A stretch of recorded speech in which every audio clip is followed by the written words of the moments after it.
सतगुरुदेव की जय।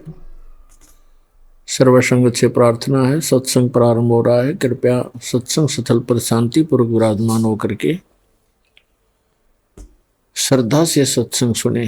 परमेश्वर की प्यारी आत्माओं से पुनर्निवेदन है, सत्संग प्रारंभ हो रहा है। कृपया सत्संग स्थल पर शांति पूर्वक विराजमान होकर के श्रद्धा से सत्संग सुने। सत साहिब।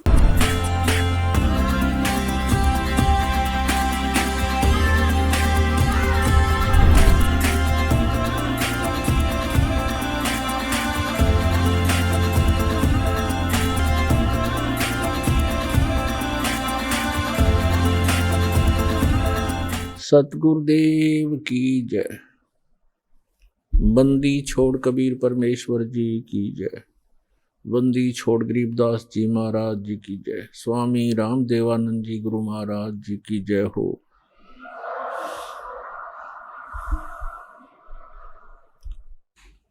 गरीब नमो नमो सतपुरुष को नमस्कार गुरु के नहीं। सुर नर मुनि जन साधुआं संतों सर्वस्ती नहीं। सतगुरु साहिब संत सब डंडो तुम प्रणाम। आगे पीछे मध हुए तिनको जा कुर्बान। निराकार निर्विषम काल जाल भय भंजनम। निर्लेपम निज निर्गुणम अकल अनुबेशम दुनम। सोहम सुरति समाप्तम सकल समाना निर्तल। उज्ज्वल हिरंबर हरदमं बेपरवा अथाह वार पार निमद्यतम। ग्रीव जो सुमर सिद्ध होई। गणनायक गलता ना करो अनुग्रह सोई। पारस पद परवाना। आदि गणेश मनाऊं गणनायक देवन देवा। चरण कमल लो लाऊं आद्यंत करूं सेवा। परम शक्ति संगीतम रिद्धि सिद्धिदाता सोई। अवगत गुण अतीतम सत्य पुरुष निर्मोही। जगदम्बा जगदीशम मंगल रूप मुरारी। तन मन अर्पण शीशम भक्ति मुक्ति भंडारी। सुर नर मुनि जन जावे ब्रह्मा विष्णु महेशा। शेष शेष मुख गावे पूजे आदि गणेशा। इंद्र कुबेर सरीखा वरुण धर्म राय धावे। समर्थ जीवन जी का मन इच्छा फल पावे। 33 कोटि आधारा दावे शेष 88। उतरे बहुजल पारा कटहे यम की फांसी। 33 कोटि आधारा दावे शेष 88। उतरे बहुजल पारा कटहे यम की फांसी। कर जोरूं विनती करूं धरूं चरण पर शीश। गुरु जी राम देवानंद जी महाराज ने दियो नाम बख्शीश। कोटि कोटि सिजदा करूं कोटि कोटि प्रणाम। चरण कमल में राखियो मैं बंदी जाम गुलाम। कुत्ता हूँ गुरुदेव का रामपाल दास का नाम। गले प्रेम की जेवड़ी जा खेचो जाऊं। तो करो तो बावड़ू दूर दूर करो तो जाऊं। जो राखो त्यों ही रहूं जो देवो सो खाऊं।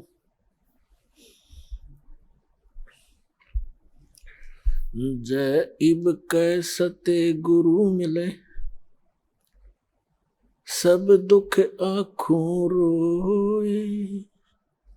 चरणों ऊपर शीश धरूं। कहूं जो कहनी होए। कबीर साईं मिलेंगे पूछेंगे कुशलात।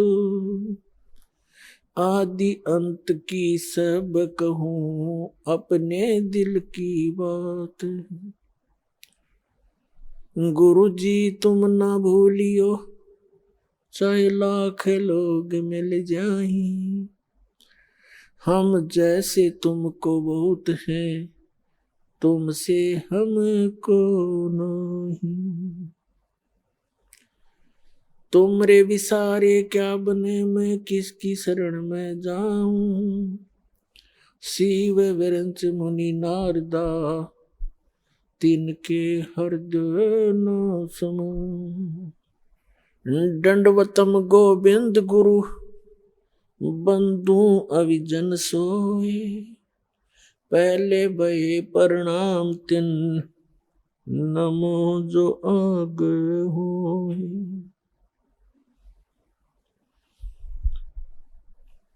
परम पिता परमात्मा पूर्ण ब्रह्म सारी सृष्टि के रचनहार कबीर परमेश्वर जी की असीम रजा से आप सभी पुण्यात्माएं सत्संग श्रवण करने के लिए उपस्थित हुए। धन्य है आपके माता पिता जिनसे जन्म हुआ, और धन्य है आपका जन्म जो ऐसे समय में आपको मानव शरीर मिला। मानव शरीर प्राप्त करके प्राणी क्या करता है, उसे करना क्या चाहिए, मनुष्य जीवन का मूल उद्देश्य क्या है, इसका ज्ञान सत्संग से होता है। बहुत ही पुण्यकर्मी प्राणी को मानव शरीर प्राप्त होता है। उससे भी पुण्यकर्मी प्राणी वो है जिसके अंदर सत्संग परमात्मा की चाह है, प्रेरणा है, जिस कारण से वो कहीं ना कहीं भटक रहा है, कोई ना कोई भक्ति विधि अपनाए हुए है।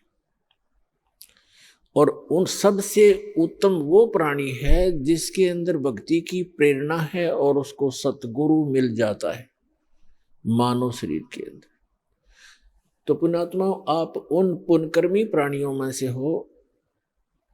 उन best, good, better, best 3 quality होती है। आप उस बेस्ट क्वालिटी की पुण्यात्मा हो जो आपको ऐसे समय में मानव शरीर मिला, इस भक्ति काल में, मोक्ष काल के अंदर, मोक्ष समय है ये, मुक्त होने का ये गोल्डन चांस इसी समय होता है कलयुग के अंदर ही, और वो ये है बीचली पीढ़ी। और अब जिसको ये मानव शरीर प्राप्त है, आप बहुत ही पुण्यकर्मी प्राणी हो। आप युगों युगों से परमात्मा के चरणों में रहे हो, लेकिन आप गलती कर गए, यहां से निकल नहीं पाए। आपके पास इस भक्ति समय में की हुई भक्ति साधना की जो पूंजी थी, जो आपकी भक्ति धन था आपका, वो बहुत घना था, जिस कारण से आप न जाने कितने युगों तक फिर सिलप गए। जो पुण्यात्माएं इस मोक्ष काल में पार नहीं हो पाएंगी, उनके पास भक्ति धन तो बहुत हो जाएगा, क्योंकि ये सत साधना ऐसी है, इसकी भक्ति से, इसकी साधना से भक्ति धन बहुत हो जाता है। और यदि पार नहीं हुआ और फिर वही रह गया, तो फिर उसको लुटेरे लूट लेते हैं। ये काल एक लुटेरा है जिसके लोक में आप रह रहे हो। ये 1 नंबर का ठग है, बटवारा कहा है संतों ने इसको, जो सुनियोजित तरीके से आपके भक्ति धन का नाश करवाता है।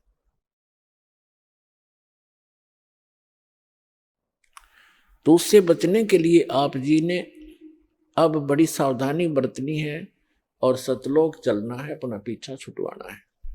मनुष्य शरीर प्राप्त करके जो प्राणी भक्ति नहीं करते, तो वो अपना जीवन नाश कर जाते हैं। और जो भक्ति करते भी हैं, अंतिम श्वास तक सावधान नहीं रहते, तो वो भी बने बनाए काम को बिगाड़ लेते हैं। भक्त को अंतिम श्वास तक साधना करनी पड़ेगी, मर्यादा में रहना पड़ेगा। जैसे खेल के खिलाड़ी होते हैं,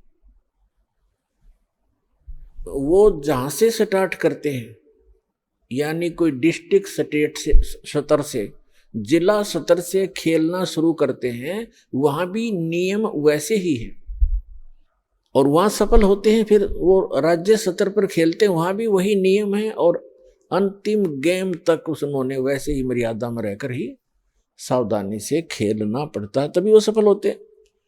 इसी प्रकार प्रत्येक सदग्रंथ में कहा है कि परमात्मा की भक्ति अंतिम श्वास तक करनी होती है। परमात्मा कहते हैं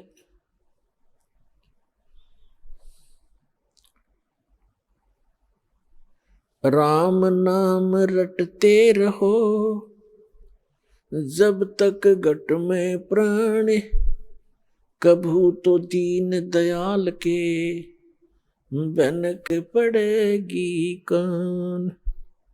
ये सूक्ष्म वेद की वाणी है जो परमात्मा अपने मुख कमल से स्वयं ही आकर के बोला करते हैं यथार्थ ज्ञान। इसी का समर्थन दिया है यजुर्वेद अध्याय नंबर 40 के मंत्र नंबर 15 ने। उसमें कहा है कि वायु अनिलम अथ इदम भस्मांतम शरीरम, ओम कर्त्यो समर किलबे समर और कर्त्युम समर। अंतिम श्वास तक इस जीवन का, इस शरीर के नष्ट होने तक इस ओम नाम का जाप काम करते करते करो, सिमरण करो, विशेष कसक के साथ यानी श्रद्धा के साथ, एक विशेष आस्था के साथ इसका सिमरण करो और मनुष्य जीवन का मुख्य कार्य समझकर इसका सिमरण करो। तब आप शरीर छोड़कर जाओगे तब तक इसका सिमरण करते रहोगे। इस ओम नाम से जितना भी अमरत्व आपको प्राप्त होगा वो इस मंत्र से हो जाएगा। फिर ये तो है ब्रह्म तक की साधना। अब चाहे आप ब्रह्म की साधना करो और चाहे आप किसी परब्रह्म की साधना करो या परम अक्षर ब्रह्म की साधना करो, उनके लिए एक जैसे ही नियम होते हैं। श्रीमद् भगवद गीता में लिखा है 8वें अध्याय के 13वें श्लोक में गीता ज्ञानदाता कहता है कि मेरा सुमरण जो है, मेरी भक्ति, ओम इति एकाक्षरम ब्रह्म व्यवहारण माम अनुसमरण यह परियाति तजन देहम सयाति परमाम गतिम। मुझ ब्रह्म का केवल एक अक्षर ओम मंत्र है और कोई नहीं, नथिंग एल्स। इति बस यही फाइनल है। और जो इस ये परियाति तजन देहम शरीर छोड़ते तक इसका सिमरण करता हुआ, उच्चारण करके सिमरण करता हुआ जो शरीर छोड़कर जाता है, सयाति परमाम गतिम, वह ओम से मिलने वाली परम गति प्राप्त करता है। ओम किसका मंत्र है? ब्रह्म का। और ओम से कौन सा स्थान प्राप्त होता है? ब्रह्मलोक। देवी भागवत के अंदर 7वें स्कंद में गीता प्रेस गोरखपुर से प्रकाशित सचित्र मोटा टाइप केवल हिंदी के पृष्ठ नंबर 562 और 563 पर स्पष्ट किया है। देवी हिमालय जी को कह रही हैं कि सभी पूजाएं त्याग दे, अन्य किसी देव में आस्था मत कर राजन, केवल एक ब्रह्म की साधना कर, ओम उसका नाम जाप है, ओम का सिमरण कर और ब्रह्म पाने का उद्देश्य कर, इससे तेरा कल्याण हो जाएगा, तू ब्रह्म लोक में चला जाए, उसको प्राप्त हो जाएगा ब्रह्म को। और वो ब्रह्म, वह ब्रह्म ब्रह्मलोक रूपी दिव्य आकाश में रहता है, यानी वो ब्रह्मलोक में रहता है। यजुर्वेद अध्याय नंबर 40 के मंत्र 17 में 2 पुरुष बताए। एक तो ये वेद ज्ञान दाता ब्रह्म है, ये कहता मैं ब्रह्म हूं, सो अहम खम ब्रह्म, अहम ओम खम ब्रह्म, मैं ओम, मेरा ओम नाम है, मैं ब्रह्म हूं, और खम माने ब्रह्मलोक रूपी दिव्य आकाश में, वहां मैं रहता हूं। और जो पूर्ण परमात्मा है वो गुप्त है, वो प्रोक्ष है, वो ऊपर के तेजों में लोकों में रहता है। यजुर्वेद अध्याय नंबर 40 के मंत्र नंबर 10 से 13 तक स्पष्ट कर दिया है कि परमात्मा की यथार्थ जानकारी, परमात्मा कैसा है, वो जन्म लेता है नहीं लेता है, साकार है या निराकार है, उसके विषय में तत्वदर्शी संत बताते हैं। धीराणाम, उनसे सुनो, तत्वदर्शी संत वो बताएंगे वास्तविक ज्ञान, उनसे सुनो। और विद्वान और अविद्वान की पहचान भी वो संत बताएंगे। फिर श्री मद भगवत गीता अध्याय नंबर 4 के श्लोक नंबर 32 में वर्णन किया है कि यज्ञों की विशेष विस्तृत जानकारी सच्चिदानंद घन ब्रह्म के मुख से बोली हुई अमर वाणी कबीर वाणी के अंदर विस्तार के साथ कहा गया है। वो तत्व ज्ञान है, उसको समझने के बाद प्राणी फिर पूर्ण रूप से सब कर्मों से मुक्त हो जाता है। चौथे अध्याय के 34वें श्लोक में गीता जी में कहा है, उस तत्व ज्ञान को तत्वदर्शी संतों के पास जाकर समझ। वो तत्वदर्शी संत तुझे उस तत्व ज्ञान का उपदेश करेंगे। इसे से दे के गीता ज्ञान दाता तो उस परम अक्षर ब्रह्म की, उस सच्चिदानंद घन ब्रह्म की जानकारी भी नहीं रखता, उसके पाने की विधि उसके पास नहीं है। उसके लिए परमेश्वर स्वयं आते हैं, अपना अमृत ज्ञान आपके लिए यहाँ भरकर चले जाते हैं अपनी अमृत वाणी में, फिर अपने गवाह बनाते हैं प्रत्येक युग में। अब कलयुग में जो उन्होंने अपने साक्षी बनाए हैं, आदरणीय धर्मदास साहिब जी बांधवगढ़ वाले, उनको परमात्मा मथुरा में मिले, जहां पर वो अपने हिंदू धर्म के गुरुओं द्वारा बताई हुई साधनाओं के आधार से तीर्थ यात्रा पर निकला हुआ था। उनको ज्ञान दिया, सच्चाई से परिचित कराया। उसके बाद वो प्यारी आत्मा परमात्मा के चरणों में पड़ के बुरी तरह रोई। फिर उसको परमात्मा सतलोक लेकर गए, जहां से हम आए थे, और जो वो सुखमय स्थान है जहां कभी जरा और मरण नहीं होता, जहां वृद्ध अवस्था नहीं है, जहां मृत्यु कभी नहीं होती। फिर उनको तीसरे दिन वापस छोड़ा तो वो परमात्मा कबीर साहिब के गवाह बने कि परमात्मा कबीर आप ही परमात्मा हो। क्या बताया है कि आज मोए दर्शन दियो जी कबीर, आज मोए दर्शन दियो जी कबीर, अमर लोक से चलकर आए काटन इस काल की जंजीर। अमर लोक से चलकर आए आप सीधे सहसरी जाते हैं। तो पुण्यात्मा उसके पश्चात उन्होंने अपने गवाह बनाए आदरणीय स्वामी रामानंद जी काशी वाले, उनको सचखंड लेकर गए। वो योगी पुरुष अपने आप में योगी पाक रहे थे, चारों वेदों और गीता पुराण आदि के वह ब्रह्मज्ञ ज्ञाता प्रसिद्ध हो रहे थे। जब परमात्मा ने बताया कि स्वामी जी 4 वेद और पुराण 18, ये एक उजड़ जेरा है, तत्व ज्ञान परम साहेब का वो तो ज्ञान उचेरा है। रामानंद जी वेदों पर गर्व करते थे, पुराणों और गीता पर गर्व करते थे कि इस कंप्लीट स्पिरिचुअल नॉलेज है, संपूर्ण अध्यात्म ज्ञान है। परमात्मा ने कहा कि ये तो एक उज्जड़ झेरा है, 4 वेद और पुराण 18, ये एक उज्जड़ झेरा है, इससे निकल नहीं सकते इस साधना से, ये इनकम्प्लीट है। फिर रामानंद जी के भ्रम को निवारण करने के लिए सचखंड लेकर गए।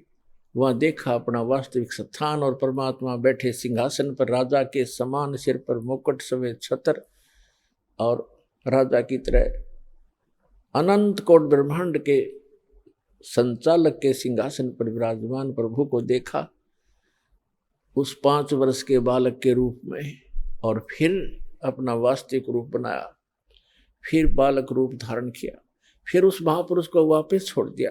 तब स्वामी रामानंद जी ने कहा था कि 2 ठोर है एक तू, दोहू ठौर, वहां भी आप हो यहां भी आप हो।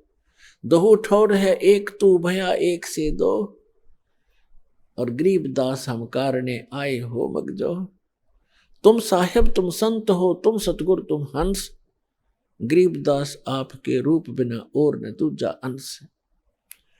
मैं भक्त, पहले तो विद्वान पाक रहे थे, मैं ऋषि को आवे थे स्वामी रामानंद पंडित जी। फिर कहते मैं भक्त मुक्त हुआ, मेरा भरम कर्म भयो नाश, गरीबदास निज ब्रह्म तुम, यानी निज ब्रह्म यानी वास्तविक भगवान आप हो, मुझे हुआ दृढ़ विश्वास। तुम स्वामी मैं बाल बुद्धि, बरम करम भयो नासु, गरीबदास निज ब्रह्म तुम हो गया दृढ़ विश्वास। तो पुण्यात्माओं, ये दूसरे गवाह उस कबीर भगवान के। तीसरे आदरणीय मुल्कदास साहिब जी, आदरणीय मुल्कदास साहिब जी को परमात्मा मिले। कहते 100 छल छिद्र मैं करूं अपने जन के काज, और अरण्यक सपू जो मार जो मैं नरसिंह धर लूं साज। एक समय परमेश्वर कबीर जी इस धरातल पर आए हुए थे। जैसे ये क्या करते हैं परमात्मा, कई प्रकार से लीला करते हैं। ये तीन सतिथि में रह करके अपने सभी ब्रह्मांडों को चलाते हैं, सब जीवों की संभाल करते हैं। एक सतिथि में ये सतलोक में रहते हैं अपने ओरिजिनल, अपने ही अन्य रूप में, और दूसरी सतिथि में वो क्या करते हैं, प्रत्येक युग में एक बालक रूप धारण करके और किसी सरोवर में कमल के फूल के ऊपर आकर विराजमान होते हैं, जिस कारण से वो नारायण कहलाते हैं। नार माने जल, आयन माने उस पर आकर निवास करने वाला, इसलिए सत्यनारायण कहलाते हैं। सत्यनारायण माने अविनाशी परमात्मा। धीरे धीरे बड़े होते हैं, उनको निसंतान दंपत्ति उठा ले जाते हैं। वहां लीला में तरीके से बालक की तरह बिल्कुल एक जनसाधारण की भूमिका करते हैं। कोई भ्रम में कहता है कि ये कोई कहीं मिला होगा, कोई डाल गया होगा, जैसे भी अटकलबाजी चलती रहती है, चलती रहो, सच्चाई कुछ अन्य ही होती है। जिस कारण से वो परमात्मा धीरे धीरे बड़े होते हैं, छोटी ही उम्र में, छोटी आयु में ही बड़े बड़े विद्वानों के छक्के छुड़ा देते हैं आध्यात्म मार्ग में, और विनम्र रहते हैं, एक पूरी मर्यादा निभाते हैं जो एक भक्त संत को मर्यादा में रह के भक्ति करनी चाहिए। तो वो परमात्मा तीसरी सतिथि में वो क्या करते हैं, जब चाहे कहीं भी प्रकट हो जाते हैं और अपनी अच्छी आत्माओं को मिलते हैं, एक जिंदा महात्मा के रूप में, एक साधु संत के रूप में आते हैं। तो कलयुग में जिन भी महापुरुषों को वो तीसरी सतिथि में मिले हैं, उनमें से आदरणीय धर्मदास साहिब जी, आदरणीय मुल्कदास साहिब जी, आदरणीय नानक साहिब जी, आदरणीय दादू साहिब जी, आदरणीय गरीबदास साहिब जी गांव छुड़ानी जिला झज्जर वाले, आदरणीय घीसा दास जी गांव खेखड़ा जिला मेरठ उत्तर प्रदेश वाले। तो इन महापुरुषों को वो परमात्मा जिंदा महात्मा के रूप में मिले हैं, और ये तीसरी प्रकार की सतिथि है।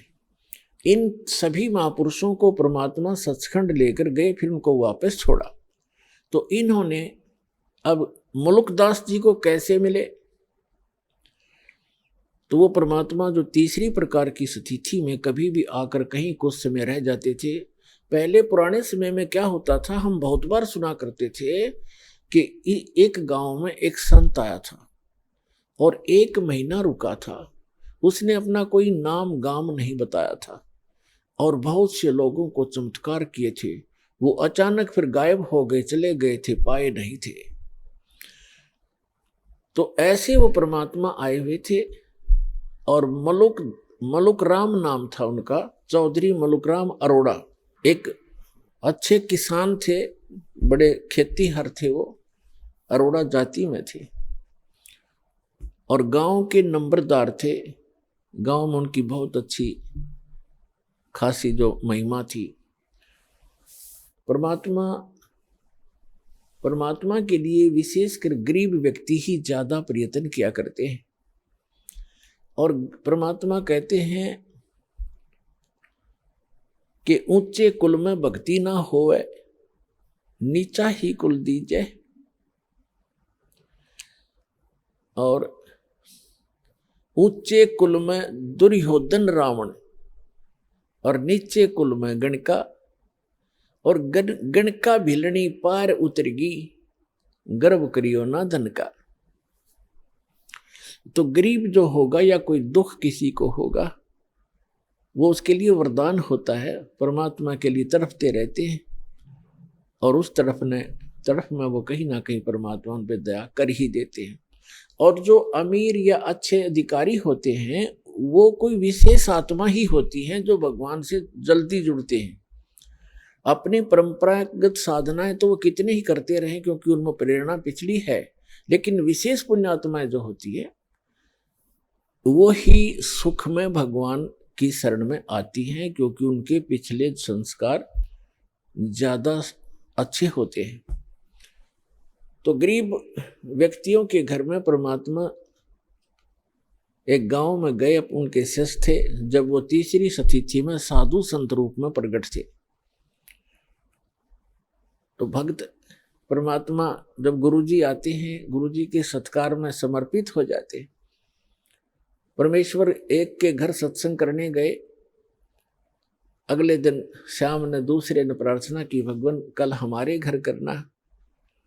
सत्संग भी करते थे, वहाँ उनका भोजन पाते थे।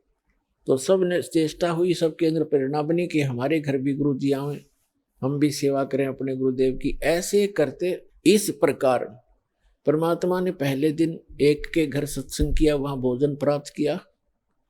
अगले दिन दूसरे तीसरे दिन तीसरे के। तो भक्त जब गुरुजी जाते हैं तो अच्छा भोजन बनाते हैं, अच्छा हलवा देसी घी का लगावें, वो डालें, उसके अंदर पानी महक जा पड़ोसियों तक। तो एक और परमात्मा के यथार्थ ज्ञान का विरोध शुरू से ही रहा है। गांव में विरोधी भी होते हैं क्योंकि परमात्मा तो एक सत साधना बताने की चेष्टा करते हैं। उस समय भ्रमित समाज वो साधनाएं कर रहा होता है जो उनको कोई सुख नहीं दे सकता। और परमात्मा चाहते हैं कि सभी मेरे बच्चे सत्साधना करें और मेरे पास पहुंच जाएं वापस, इनको फिर से वहां सुखी कर दूं। तो हम काल के द्वारा भ्रमित अपने ही भगवान के विरोधी बन जाते हैं। कुछ एक पड़ोसियों ने जाकर के उस नंबरदार मुल्कराम चौधरी अरोड़ा जी से कहा, जी गांव में एक ठग आया हुआ है और गरीब व्यक्तियों को लूट रहा है, अच्छे माल खाता है, बढ़िया हलवा बनाते हैं, खीर बनाते हैं और चलते समय पूजा लेकर जाता है और ये करेगा बिगाड़। वहां रात को सत्संग करते हैं, बहन बेटियां भी जाती हैं और कोई गड़बड़ होगी गांव में, आप देख लो, संभल जाओ, उसको निकाल दो यहां से। अब पुण्यात्मा होते हैं, उस मुल्क राम जी के मन में ये आया कि भाई साधु संतों के साथ खसना नहीं चाहिए, प्यार से ही देखूंगा मैं वास्तविकता क्या है, फिर मैं कोई बात करूंगा। तो मुल्कदास जी ने फिर सावधानी बरती, जिधर सत्संग थे उस साइड से गलियों से निकलकर खेतों में जाने लगा। तो क्या देखा कि तीसरे दिन किसी के घर में छौंक लगा और फिर हलवे का बनाने का समय हो गया। वो निकल कर जा रहा था, उसने आई महक कि भाई हलवा तो बना रखा है। अगले दिन वो तीसरे के घर में, चौथे के घर में, तो मुल्कदास ने सोचा भाई अब बात तो सचमुच है, तो रोज हलवे खावे है, देखते न्यू कौन है कैसा है। तो परमात्मा बैठे थे, ए ठगवाड़ा ठगी देश, उसको पहचान ले तो फिर हम पारे हो जाएं। हम पहचान ही नहीं पाते उस परम पिता को, हम अपनी अटकलों से उसकी डेफिनेशन बनाए बैठे हैं। अब मलुकदास ने जाकर देखा एक सिंपल सा आदमी बैठा है, दाढ़ी मूछ बड़ी हुई है, सफेद से कपड़े पहना है, गले में माला डाली है, जैसे एक साधु संत सा दिख है। मलुकदास ने कहा कि ए भक्त, आप ये क्या कर रहे हो? आज तीसरा दिन हो गया मुझे देखते, अच्छे हलवे खाते हो, खीर खाते हो, आप अपना काम करके क्यों नहीं खाते हो? अपनी मेहनत करा करो, मजदूरी करनी चाहिए। अब जैसा भी वो नेक आत्मा था, अपने हिसाब से उसने खूब औपचारिकता से बात तो कई सारी उल्टी पर कही औपचारिकता से। तब परमात्मा ने कहा, देखो भक्त, देखो चौधरी साहब, मुझे तो भगवान बगैर किए ही दे रहा है, खूब खीर खाता हूँ, हलवे खाता हूँ, परमात्मा के गुण गाता हूँ। यदि सभी लोग, सभी संसार भगवान की भक्ति करे जैसे मैं कर रहा हूँ, तो सभी को हलवे रोज ही मिल जाए। आप भी प्राप्त कर सकते हो खीर और हलवे। मुल्कदास को ये बात जची नहीं, क्योंकि हम तो उस घिसी पिटी दंत कथा पर आधारित है कि करके खाना चाहिए, करे बिना तो होए को नहीं, करके तो खाना चाहिए, पर भगवान का गुण भी गाना चाहिए। और थोड़े सेकंड में बरकत करनी दे दे भगवान फिर। लेकिन उससे में परमात्मा ने उसका वो चाबी लगानी थी। तो वो कहने लगा कि क्या तेरा भगवान मुझे खिला देगा बैठे को? परमात्मा बोले कि आप विश्वास करोगे तो अवश्य खिला देगा। तो मुल्कदास ने कहा कि आज यदि आपके भगवान ने मुझे खाना खिला दिया शाम तक, मैं खाली पेट आया हूं घर से भी, तो मैं आपका चेला बन जाऊंगा, शिष्य। और यदि आपके भगवान ने आज शाम तक मुझे बगैर कुछ किए खाना नहीं खिलाया, तो तुझे मैं अपने खेतों में मजदूर बनाऊंगा। है मंजूर? कबीर साहब बोले मंजूर है मुझे। ठीक है।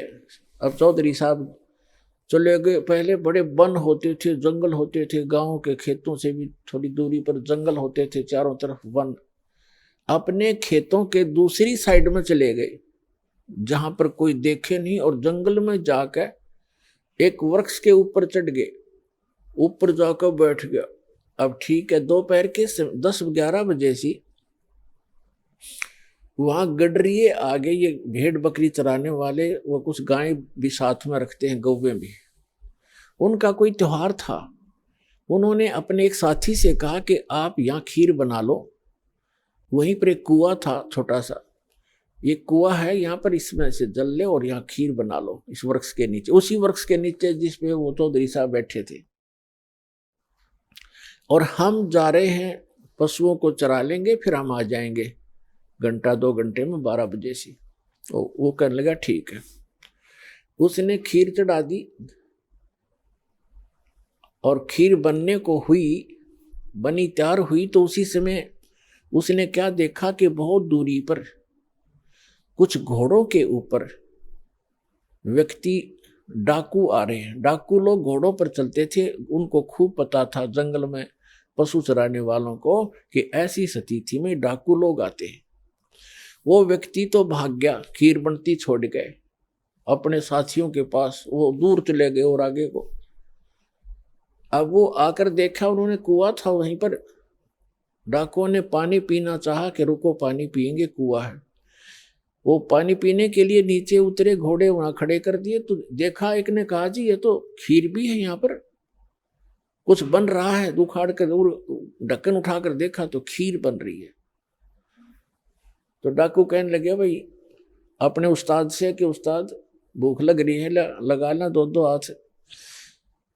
उनमें से एक कहने लगा जी ऐसा ना हो कोई इसमें कोई डाल गया हो हमें धोखा देने के लिए, पहले इसको टेस्ट कर ले, किसी पशु पक्षी को खिला लेते हैं। उनमें से तीसरे ने कहा कि बनाने वाला यहीं छुपा होगा, कहीं भाग कहाँ गया होगा, देखो हमसे डर से छुप गया। वो इधर उधर देखने लगे। एक ने ऊपर देखा कि ये बैठा ऊपर, उससे कहा भाई नीचे आ जा तू। वो कहने लगा ना आऊं। नीचे ना उतरूं मैं? क्यों नहीं आवा नीचे? नीचे आना, तेरे मारेंगे गोली। 5 सेकंड में नीचे आ लिया। नीचे आ तो कह उसके वो ढक्कन के ऊपर खीर डाल दी अच्छी खूब, और कहा इसको खा। वो नौका कति नहीं खाऊं। अब मुल्कदास खावे नहीं, मना करे कि मेरी तो बात बिगड़ेगी आज।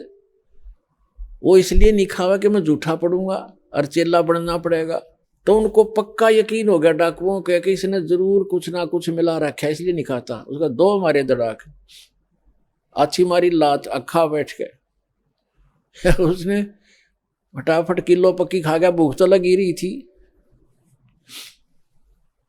और खाने के बाद उसको काट बैठ आध घंटे, अगर मरेगा तो मर लेगा यूं। आध पौन घंटा इंतजार करके उसका कुछ नहीं हुआ।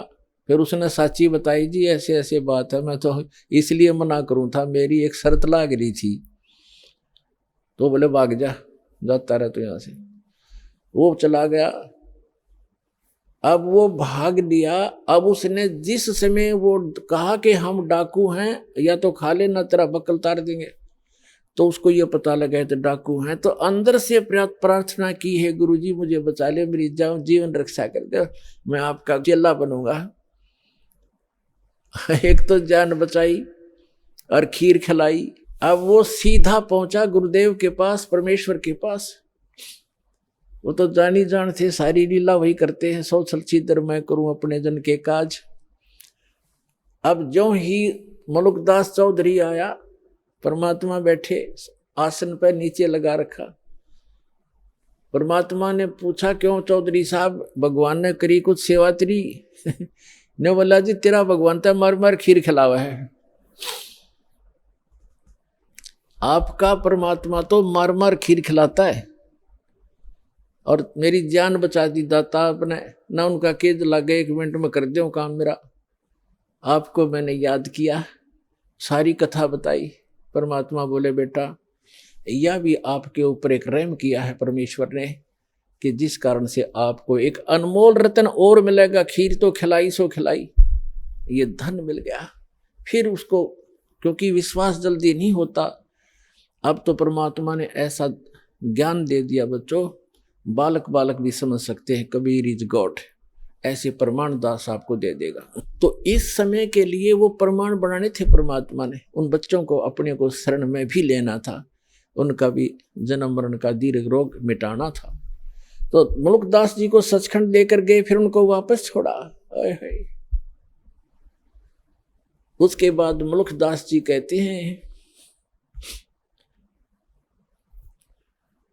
जपोरे मन साहेब नाम कबीर, जपोरे मन परमेश्वर नाम कबीर। एक समय गुरु बंसी बजाई कालंदरी के तीर, एक समय गुरु बंसी बजाई कालंदरी के तीर। सुर नर मुनि जन थकत बहे वहां, रुक गया दरिया नीर, जपरे मन परमेश्वर नाम कबीर। 2 दिन का झगड़ा छिड़ गया, तिनक न धरते धीर। दोनों दिन का झगड़ा छिड़ गया, कोई न धरता धीर।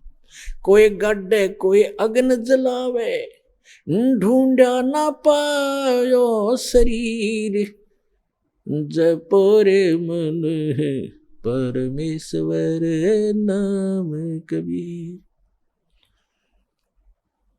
अमरलोक से सतगुरु आए, काटन यमक जंजीर।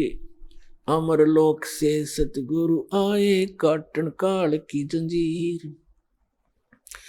दास मलूक सलूक कहत है, खोजो खसम कबीर, जपरे मन परमेश्वर नाम कबीर। जपो रे मन साहेब नाम कबीर। अब मुल्कदास जी फिर ये कहते हैं कि जपो रे मन, उस परमेश्वर नाम कबीर का नाम जपो, उस परमात्मा ने जो मंत्र दिया उसका जाप करो। एक समय गुरु बंसी बजाई कालंदरी के तीर, कालंदरी कहते हैं यमुना को। एक समय परमात्मा मथुरा में गए, धर्मदास जी ने कहा भगवान, वो श्री कृष्ण जी के पुजारी थे, धर्मदास जी ने कहा भगवान श्री कृष्ण भगवान थे, यहाँ गव्वें चराया करते थे और ऐसे ऐसे बहुत सी, और जमुना के अंदर नहाया करते थे। वो ऐसी बंसुरी बजाते थे, गव्वे भी खींची आ जाती थी, ग्वाल बाल भी उनके मुख की तरफ देखते रह जाते थे। तो परमात्मा ने कहा ठीक है बच्चा, क्या बंसुरी बजाने से और गव्वे और ग्वाल बालों के खींचे आने से ही भगवान सिद्ध होता है? नहीं नहीं, वो तो भगवान थे, वो तो भगवान थे, लाला जी था ना। अब परमात्मा ने सोचा भी इस भोले भगत को कैसे समझाऊं, कौन से तरीके अपनाऊं, क्योंकि प्रमाण बिना जीव बहुत देर से मानता है। तो परमात्मा ने कहा भी, वो जमुना कहा कि जी इधर थोड़ी सी दूरी पर है, वहां चलते हैं। अब परमात्मा ने ऐसे हाथ किया, एक बंसुरी आ गई अपने आप, ये बंसुरी बजाते हैं, और परमात्मा ने जब सुर भरा बंसुरी का, पूरे ब्रह्मांडों में गूंज गई। ऊपर से देवता लोग आकर भी चारों तरफ आकाश में सामने सुनने के लिए अपने अपने वाहनों पर खड़े हो गए। धर्मदास जी देखने लगे कि स्वप्न है या क्या है। फिर क्या देखते हैं कि जमुना नदी का जो जल बह रहा था प्रवाह, वो भी रुक गया उस मालिक की, उस बंसुरी की धुन सुनने के लिए। धर्मदास हक्का बक्का रह गया और चरणों में गिर गया। तो पुण्यात्माओं, मुल्कदास जी उस चीज का वर्णन करते हैं। एक समय गुरु बंसी बजाई कालंदरी के तीर, सुर नर मुनि जन थकत बहे वो, रुक गया दरिया नीर, जपरे मन समरथ नाम कबीर। फिर बताते हैं कि दोनों दिन का झगड़ा छिड़ गया और तनिक न धरते धीर, कोई गाड्डे कोई अगन जलावे, और ढूंढा ना पाया शरीर। परमात्मा सह शरीर आए थे, तो आपको बहुत बार दास ने प्रकरण सुनाए हैं, बताए हैं। अब वो गए कैसे थे यहां से? सह शरीर आते हैं, सह शरीर जाते हैं। जब परमात्मा बनारस में आए हुए थे, अपनी दूसरे प्रकार की लीला करने के लिए एक बालक रूप में प्रकट हुए थे। नीरू नीमा नाम के निसंतान दंपत्ति उनको उठा ले गए थे। जुलाहा थे, वो मुसलमान जुलाहा थे। वो पहले उसी जन्म के अंदर ब्राह्मण थे, लेकिन मुसलमानों ने उनको मुसलमान बना दिया था, नाम भी चेंज कर दिया था। और कोई साधन ना होने से वो जुल्हा का कार्य करने लगे, जिस कारण से 20-30 वर्ष करते रहे। जुल्हा नाम पक गया, तो धीरे धीरे बड़े हुए थे। तो वहां काशी के अंदर गढ़ था हिंदू धर्म के धर्म प्रचारकों का, और वहीं से सब शिक्षा दूसरे पूरे देश में जाती थी। तो परमात्मा ने उस गढ़ को ही तोड़ना चाहा था, किसी प्रकार इनकी अकल ठिकाने ला दूं, इन ब्राह्मण गुरु मंडलेश्वराचार्य और शंकराचार्यों की, फिर मेरे बच्चे आपस समझ जाएंगे। ये भी तो मेरे ही बच्चे हैं, परमात्मा कहते थे, कबीर जी कहते थे। ये कालवश भ्रमित है, मायावश इनकी आंखें बंद हो गई हैं। लेकिन वो तो नहीं माने, फिर भी उनकी जो दंत कथाएं थी उनको परमात्मा ने खंडित किया।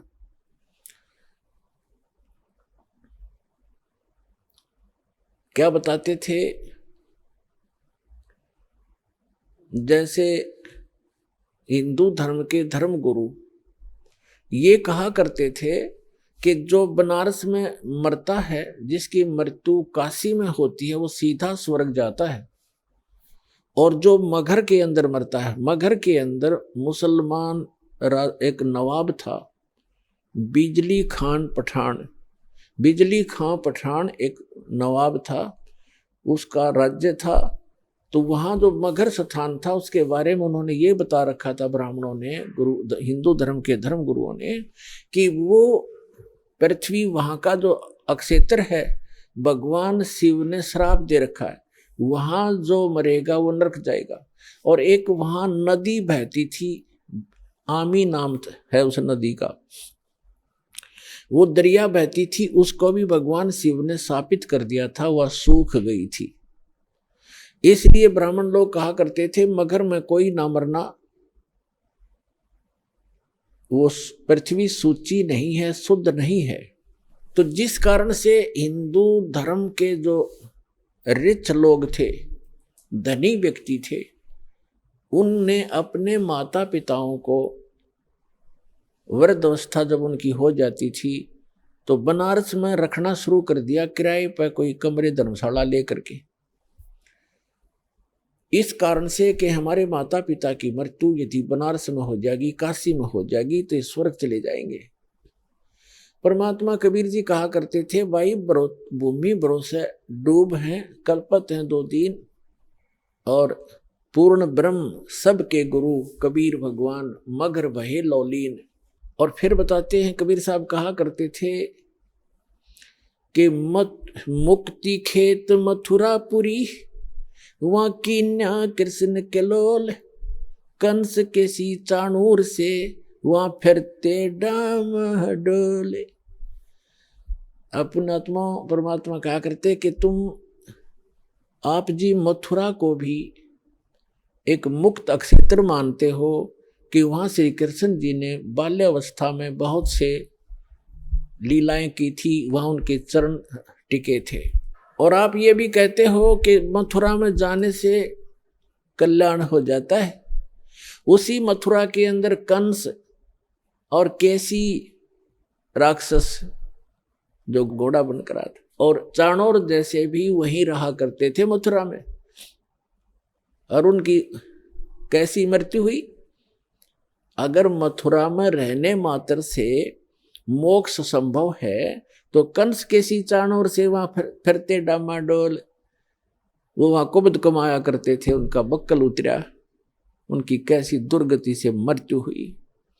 तो परमात्मा कहा करते थे कि भक्ति करनी चाहिए भाई, भक्ति के बल से, शुभ कर्मों के करने से आप कहीं भी मृत्यु को प्राप्त हो जाओ। जब आपका संस्कार आता है, आप सीधे अपने उस स्थान पर, उस कर्म आधार से ही आप अपने स्वर्ग या जैसे भी आपका स्थान है वहां जाओगे।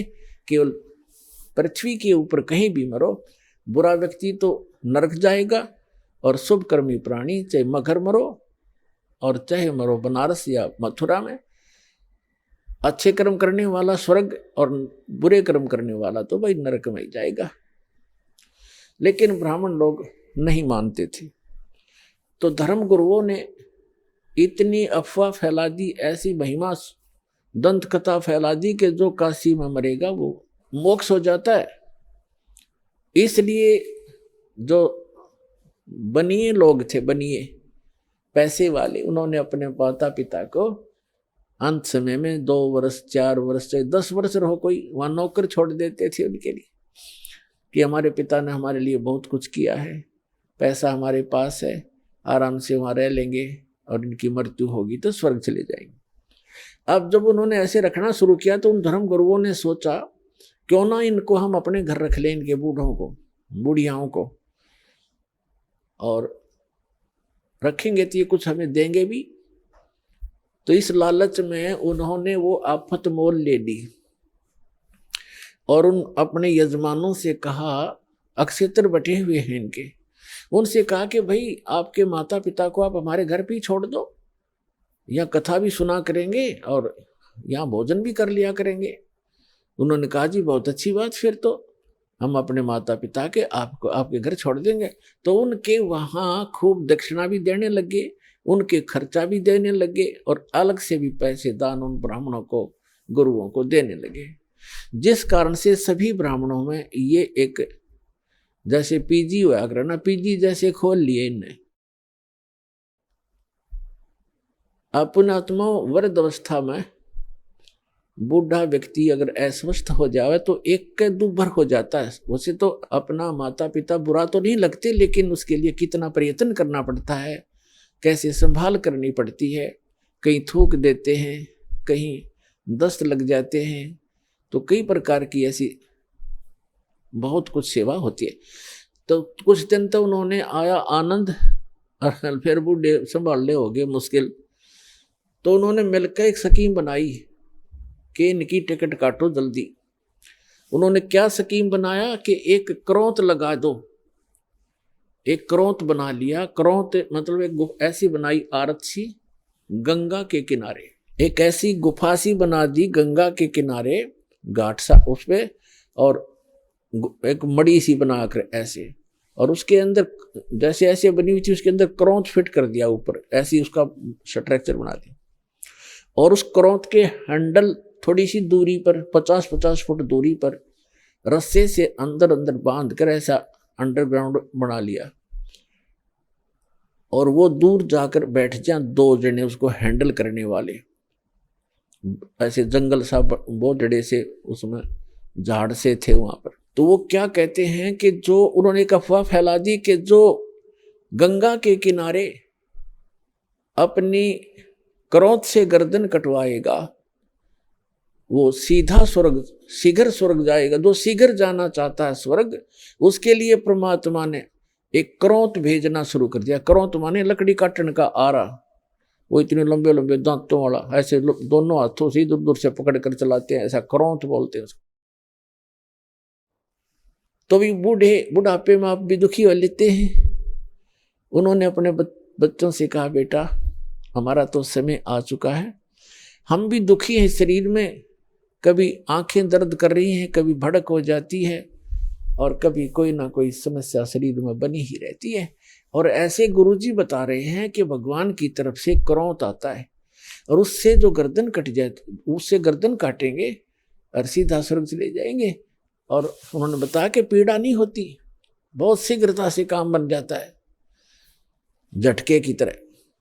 तो सब ने धीरे धीरे उन्होंने अब अपने बुजुर्गों ने अपने बच्चों से प्रार्थना की, बेटा हम तो मृत्यु के निकट हैं और हमें जाने दो। तो बच्चे फिर मना कैसे करें, जो भगवान की तरफ से ऐसा कोई व्यवस्था होगी है तो अच्छी बात है। पिताजी भी चाह रहे हैं, तो उन्होंने कर दिया वो शुरू अथा कसाई वाला। अब वो डेला गए गर्दन कटवाने वहां पर। अब वो आवाज लगा देते थे, हे परमात्मा क्रोंत भेजियो, उसकी लिटा के नो नीचे को मुंह करके, हे परमात्मा क्रोंत भेजियो, और उसके पीछे थे ऐसे स्थान पर सेट करते थे, सीधा उससे निकल कर आता वो, और नीचे उस रस्से होते थे उनको 2 बार ऐसे कर देते, कच्च दही कर देता, और फिर उसको घुमा देते, वो ऊपर फिट हो जाता, दिखता भी नहीं उनको तो। और कौन देखे था अंदर जाकर के, तो वो निकाल ले गए, वो फिर उठाकर वहीं सभा कर दें। फिर उनकी मृत्यु के उपरांत वो गुरुजी फिर ये करो वो करो, फंड करो, वो न्यारी दक्षिणा, और उसकी विशेष टिकट लगा दी उन्होंने कि 100 रुपये लगते हैं। जब क्रोंत आता है, हमने पूजा करनी पड़ती है, तब क्रोंत आता है ऊपर से। अब उस समय के 100 रुपये आज के 10 लाख के बराबर है। तो वो भी स्वीकार किया। परमात्मा कहा करते, भाई काशी करवत लेत हैं, आन कटावें शीस, और बन बन भटका खात हो, यूं मिले नहीं जगदीश। परमात्मा के मिलने की जो तरीका है, साधना, वो हमारे पास है, उस विधि को अपनाओ, आपका कल्याण हो जाएगा। इस भ्रम का निवारण करने के लिए परमेश्वर कबीर जी ने बहुत सी कथाएं सुनाई, बहुत से प्रवचन किए, वाणी सुनाई, पर नहीं, हमारे गले उतरी नहीं। एक मगध राज्य का एक बिजली खान नाम का पठान था, वहां का नवाब था वो। एक समय क्या हुआ कि मगध क्षेत्र में सूखा गिर गया, अकाल गिर गया। उन्होंने, क्योंकि वहां मगध नगर है एक छोटा सा, पहले बस्ती जिला था उत्तर प्रदेश में, गोरखपुर से 25 किलोमीटर उरली साइड में बस्ती की तरफ आती है। अब उसके नाम ही संत कबीर नगर जिला रख दिया गया है। एक छोटा सा नगर है, मगहर नगर है छोटा सा, जैसे बरवाले से भी छोटा। तो वहां सूखा गिर गया, उसमें हिंदू भी इतने हैं, मुसलमान भी बराबर की, दोनों आधी आधी आबादी है उनकी संख्या। तो सभी हिंदुओं ने अपने गुरुओं, ब्राह्मणों और सभी संतों और ये पत्रा वत्रा देखने वाले, इन सब से, भविष्य वक्ताओं से भी पूछ लिया। सभी ने बताया कि 2 वर्ष तक इस क्षेत्र में वर्षा का कोई संयोग नहीं है, क्योंकि आपके पुण्य नहीं है। तो सभी जंतर मंत्र करके सब थक गए, हाहाकार मच गई। तो किसी व्यक्ति ने बता दिया कि काशी के अंदर एक कबीर नाम के महापुरुष रहते हैं, वो चाहे तो आपका संकट निवारण कर सकते हैं। अब बिजली खां पठान ने 2 दूत भेजे, अपने सैनिक भेजे, कहा काशी के अंदर। और वीरदेव सिंह बघेल नाम का एक हिंदू राजा था, नरेश, वो काशी का राजा था, नरेश था। और सिकंदर लोधी दिल्ली का बादशाह था। उस दिल्ली के बादशाह के अंतर्गत ये छोटे छोटे राजा और ये सभी नवाब उसी के अंतर्गत आते थे। तो नरेश जो था वो उस काशी का जो राजा था, काशी क्षेत्र का, तो वो भी परमेश्वर कबीर जी की शरण में आ चुका था। जब वो दोनों सैनिक संदेश वाहक बिजली खां पठान का एक पत्र लेकर के वीर देव सिंह बघेल के पास गए, उसमें लिखा था कि हमारे यहाँ बहुत बुरा अकाल गिर गया है, त्राही त्राही मच गई है, और मैंने सुना है कोई कबीर नाम के कोई संत हैं, कृपा उनको हमारे यहाँ भेजें, और हमारे यहाँ वर्षा नहीं हो रही। वीर देव सिंह बघेल ने पत्र लिखा और उसमें कहा कि बिजली खां, इतने बड़े संकट से जूझ रहे हो और संत को बाई ऑर्डर बुला रहे हो, अगर वो आ भी जाएंगे तो कोई लाभ नहीं होगा, आप आओ। अगर वो रजा नहीं बख्शेंगे बाई ऑर्डर बुलाए हुए, आप स्वयं आओ। राजा प्रजा का पिता होता है, उसके दुख से खुद भी दुखी होना चाहिए। आप आइए और स्वयं प्रार्थना कीजिए, अगर वो खुश होकर जाएंगे तो तुम्हारा काम बनेगा। बाकी संत परम है, ये भगवान आए हैं, ये अल्लाह उतरे हैं। और उनको मौखिक भी समझा दिया दोनों सैनिकों को कि जाके आपके राजा को ऐसे, नवाब को ऐसे बोल दो। उन्होंने आकर के बताया जी ऐसे ऐसे बात है। बिजली खां पठान सैकड़ों की संख्या में अंगरक्षक वो साथ लेकर के चला और वहां पहुंचा कबीर परमेश्वर की कुटिया के पास। दोनों, वो नवाब भी और नरेश भी। और नरेश वीर सिंह बघेल तो उनका शिष्य था, दंडवत प्रणाम किया। अब बिजली खान पठान था, इनका एक विधान है कि हम शीश नहीं झुकाया करते अल्लाह के सिवा। वो खड़ा रहा, फिर भी मालिक तो अपने बच्चों को शरण में लेने के लिए सोशल सीदर करते हैं। अब क्या हुआ, फिर उन्हें बताया भी कैसे आना हुआ। परमात्मा ने पूछा कि ये कैसे आई दो नवाब, दो राजा गरीब की झोंपड़ी पर। तो वीर सिंह ने कहा बिजली खां सुना दे अपनी दास्तां। तो बिजली खां पठान ने कहा भगवान बहुत त्राही त्राही हो रही है महाराज, सूखा पड़ गया है, आप रजा बख्शो। परमात्मा बोले भाई चलो, जैसी मेरी भगवान सुनेगा मैं भी अपनी अर्ज करूंगा। अगर ऐसा कोई दुख है तो मैं अवश्य चलूंगा और अर्ज करूंगा, भगवान ने सुन ली तो।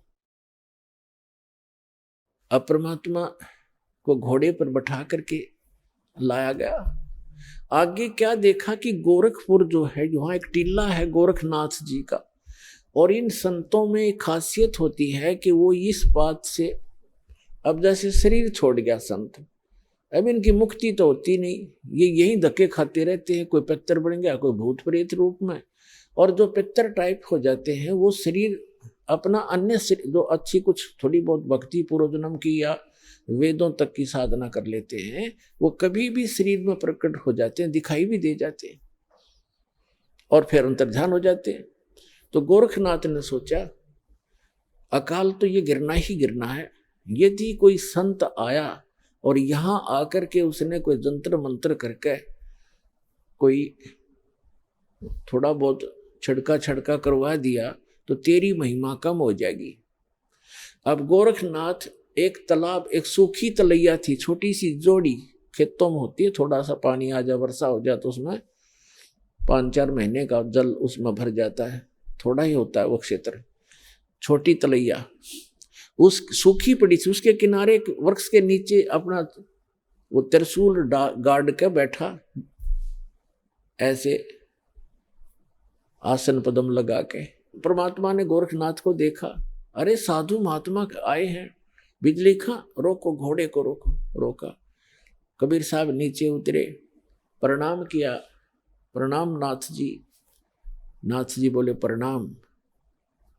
तो कबीर परमात्मा ने कहा कि बिजली खां, अरे आपके नगर में देखो कितने महापुरुष बैठे हैं, ये जो चाहे सो कर सकते हैं, अर्ज करो इनसे। बिजली खां पठान ने कहा महाराज जी ऐसे ऐसे बहुत बुरा हाल हो गया, तराई तराई मच गई है, और कुछ दया करो, जल की व्यवस्था करो, वर्षा करवाओ। गोरखनाथ जी उठे, त्रिशूल उठाया, उस जोड़ी सूखी तालाब के बीच में जाकर त्रिशूल मारकर ऐसे निकाल दिया, उसमें से एक फुहारा निकला पानी का, और देखते ही देखते वह तलैया पानी की भर गई, वह जोड़ी। और परमात्मा कबीर साहब ने कहा देखो भाई देखो कमाल हो गया, अरे देखो ये तो खुद भगवान उतरे हैं, और आपका देखो कैसे इन्होंने पानी पानी कर दिया, वो बन गया काम आपका। देखो अब बिजली खां पठान ने कहा महाराज जी ये तो शाम तक का भी पानी नहीं, हमारे पशु भी नहीं छिक सकते, तो अर्ज करो महाराज जी, जब इतना कर सकते हैं नाथ जी तो और भी कर देंगे कृपा। तब उसने बिजली खां पठान ने कहा मालिक ए नाथ जी, हे महाराज जी, वर्षा हो तो बात बने, इस एक तालाब से बात चलेगा नहीं काम, ये तो शाम तक के पीने पीने का भी नहीं काम बनेगा। तब नाथ जी कहते हैं कि इस क्षेत्र में 2 वर्ष तक वर्षा होने के कोई योग नहीं है, ये तो मैंने अपने कोटे से तुम्हें ये जल दिया है, इससे आगे मेरे बस की बात नहीं है, और कोई और हो तो खोज लो उसको। अब बिजली खां पठान ने कहा परमात्मा कबीर साहब से कि महाराज जी, हे संत जी, आप दया करो, इससे तो बात बनेगी नहीं। तो जहां गोरखनाथ बैठे थे उससे 100-200 फुट पर, उधर जंगल वन बहुत होते थे, उसमें वृक्ष बहुत होते, 100-200 फुट की दूरी पर एक वृक्ष के नीचे परमात्मा बोले भाई मैं यहाँ बैठता हूँ और परमात्मा में धुन लगाता हूँ और अर्ज करता हूँ भगवान से, और आप अपने घर जाओ, मेरी अर्ज सुनेंगे तो वर्षा हो ही जाएगी। अब वीर सिंह वो बिजली खां पठान और सभी जो भी उनके साथ थे अपने नगर की तरफ चल पड़े। मगहर से 1.5 किलोमीटर की दूरी पर वो स्थान है, ये दास उसको देख कर आया है। बहुत से बच्चों के साथ हमारे भक्त भी गए थे, तो वहां बैठ गए। कबीर साहब ऐसे कहते हैं लाल प्रगट नहीं हुआ करते, ऐसे भोले से बनकर जैसे भगवान से अर्ज कर रहे हैं, धुन लगा रखी है, धुन भगवान में धुन लगाई, और मुश्किल से वो आधा किलोमीटर गए होंगे बिजली खां पठान और उसके सारे सैनिक से। इतनी जबरदस्त घटा उमड़ कर आई और मूसलधार वर्षा होने लगी। बोल सतगुरुदेव की जय हो, कबीर भगवान की जय हो।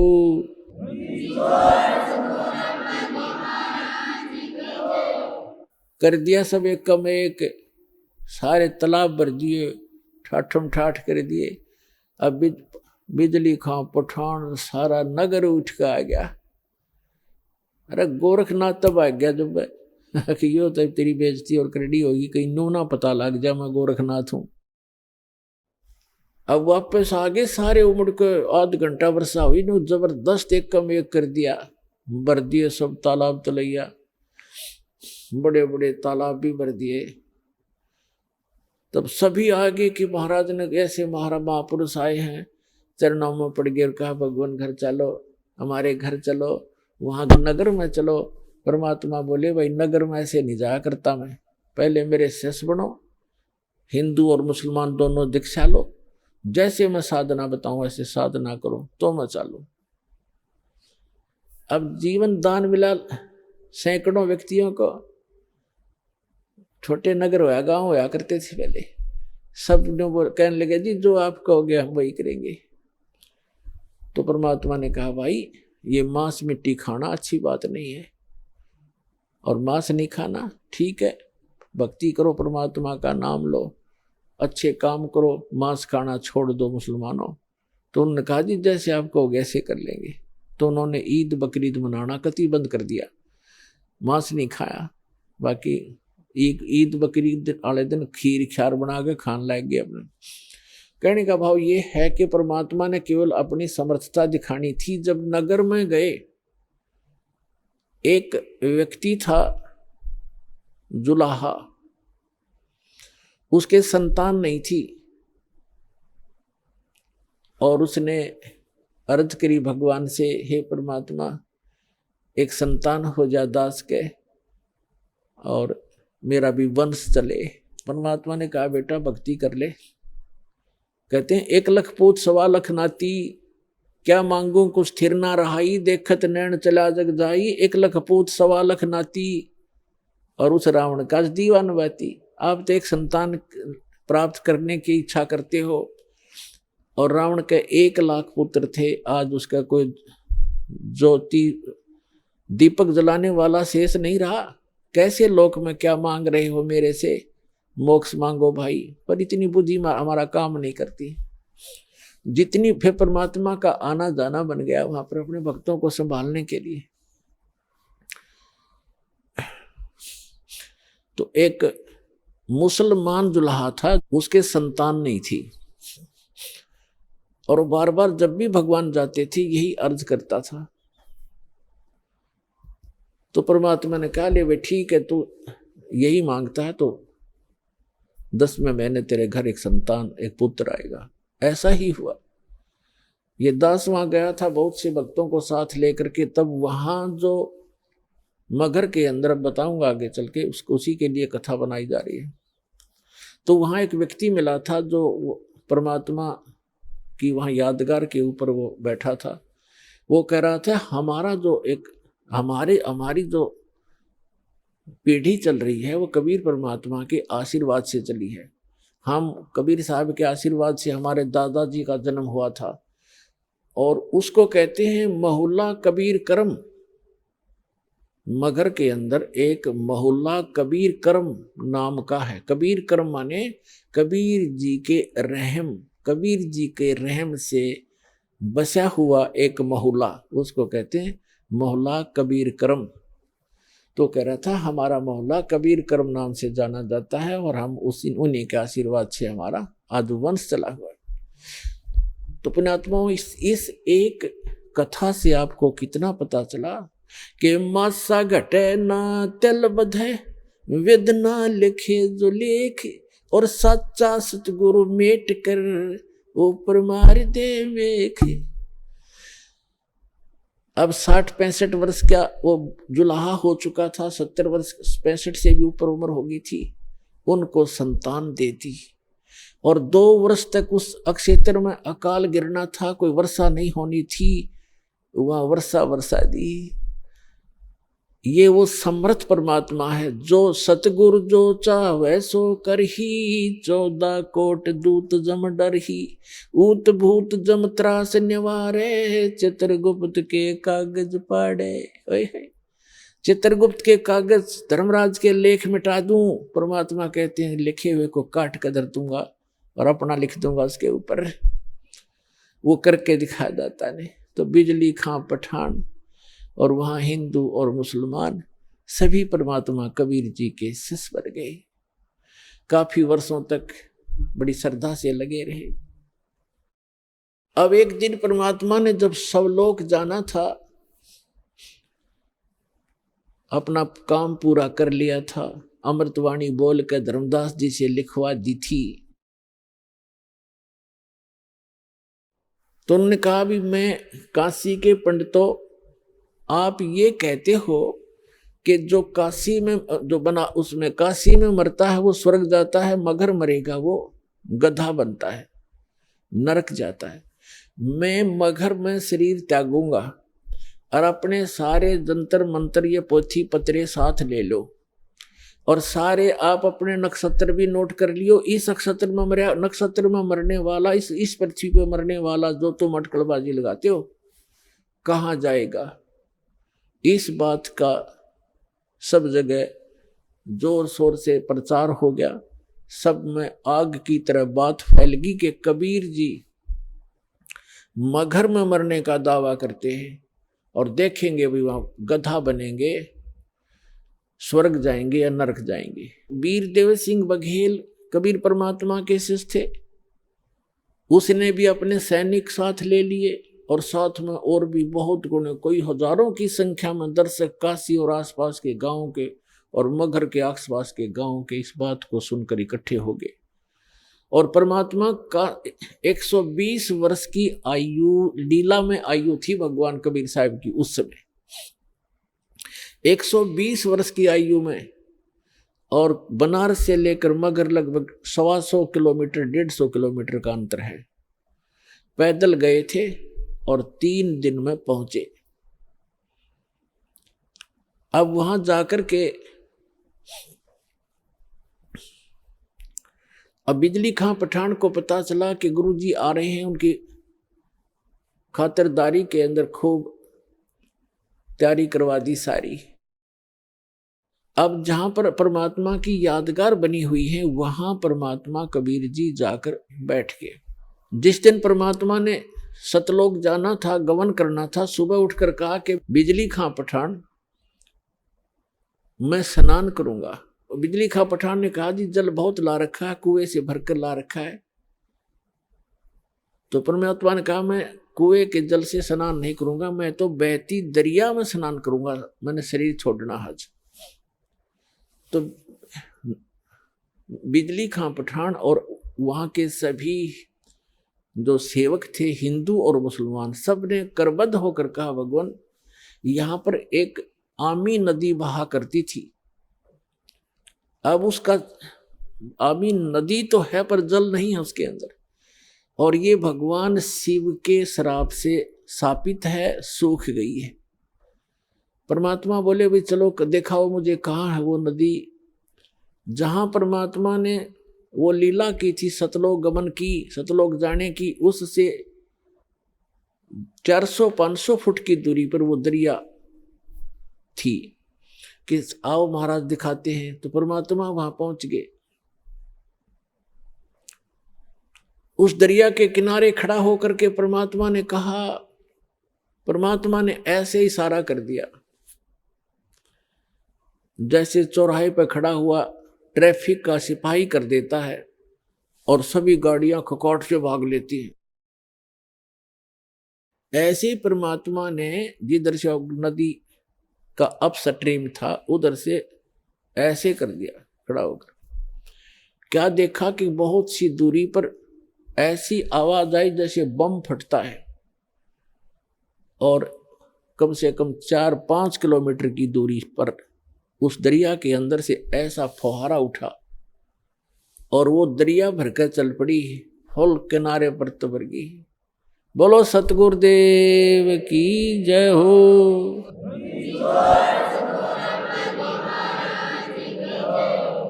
और देखते ही देखते हुआ किनारे को चाटने लगी, फुल होगी कतई। सब नावों मुल गए। अरपियों में पानी ऐसा जैसे कदे आज तक देखा नहीं सा मीठा पानी, क्योंकि सतलोक से भेजा भगवान ने, गंगा के पानी को भी माफ कर दे, ऐसा जल उस समय बहने लगा। सबने स्नान किया, क्योंकि वहां तो कई हजारों की संख्या में दर्शक गए हुए थे, सब मलमल करना आए। फिर परमात्मा ने कहा कि भाई मैं एक चादर नीचे बिछाओ, एक चादर ऊपर ओढ़ूंगा, और मैं यहां शरीर छोड़ूंगा। फिर परमात्मा ने देखा एक तरफ हिंदू खड़े हैं, एक तरफ मुसलमान खड़े हैं। एक तरफ वीरदेव सिंह बघेल खड़ा है, काशी का नरेश हिंदू राजा, एक तरफ बिजली खां पठान खड़ा है, मुसलमान नवाब, और उसके सैनिक साथ हैं, उसके भी सैनिक उनकी साइड में खड़े, और अन्य जनता भी बहुत खड़ी है, मुसलमान इधर, हिंदू साइड में। वो तो अंतर्यामी थे, फिर भी उनसे पूछना चाह रहे थे कि बिजली खां पठान, आपने ये शस्त्र किस लिए ले रखे हैं? वीरदेव सिंह बघेल, आपकी सेना और ये तुम दोनों सेनाओं ने शस्त्र किस लिए लेकर आए हुए? मुझे क्या खतरा था? तब वीर सिंह बघेल, बिजली खां पठान, वो तो बोल नहीं सके। अन्य जो जनता थी हिंदू और मुसलमानों में से, कहने लगे गुरुदेव, हिंदू वाले कहने लगे आप हमारे गुरु हैं, हम आपका अंतिम संस्कार अपने हिंदू रीति से करेंगे, इन मुसलमानों के हाथ नहीं लगने देंगे।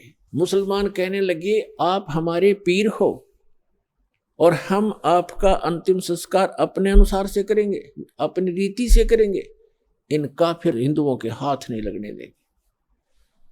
परमात्मा बोले रे भले आदमियों, 50 वर्ष तक मैंने तुम्हें क्या शिक्षा दी? हिंदू और मुसलमान तुम आज भी दो बने बैठे हो, तुम्हारी बुद्धि पर पत्थर गिर गए हैं। और पुण्यात्माओं, दास जो शब्द बतावेगा, जो भी ज्ञान कहेगा, 100% समझ लेना, बिल्कुल 100% सच समझ लेना। उस समय एक विशेष रूमर थी कि एक ऐसा भयंकर समय आने वाला है कि आपस में ग्रह युद्ध होगा, जनता एक दूसरे को काटेगी, कारण का पता नहीं। ऐसा वो भविष्य वक्ता बताया करते थे। ऐसी अनहोनी होगी, ऐसा जुल्म होगा और कत्लेआम होने की ऐसे लक्षण उनके पत्रों में, उनकी जो भविष्य की किताबों में वर्णन था। और काल तो ये चाहता ही है कि नाश हो जाए, इनका बुरा हाल हो, और मरते समय ऐसे संत के ऐसे हो जाए तो लोग इन्हों कहेंगे ऐसा कलमुआ था, कोड नाश करा गया, क्या एक संत था वो।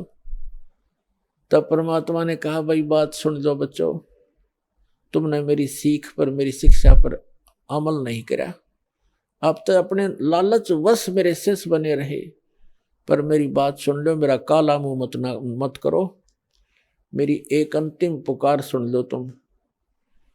मेरा शरीर इस, वैसे तो चदरों के बीच में शरीर नहीं मिलेगा, कोई अन्य वस्तु मिलेगी, उसको आधी आधी बांट लेना, एक चदर हिंदू ले लेना, एक मुसलमान ले लेना, और शरीर मेरा मिले तो आधा आधा काट लेना, ये मेरा आदेश समझ लेना।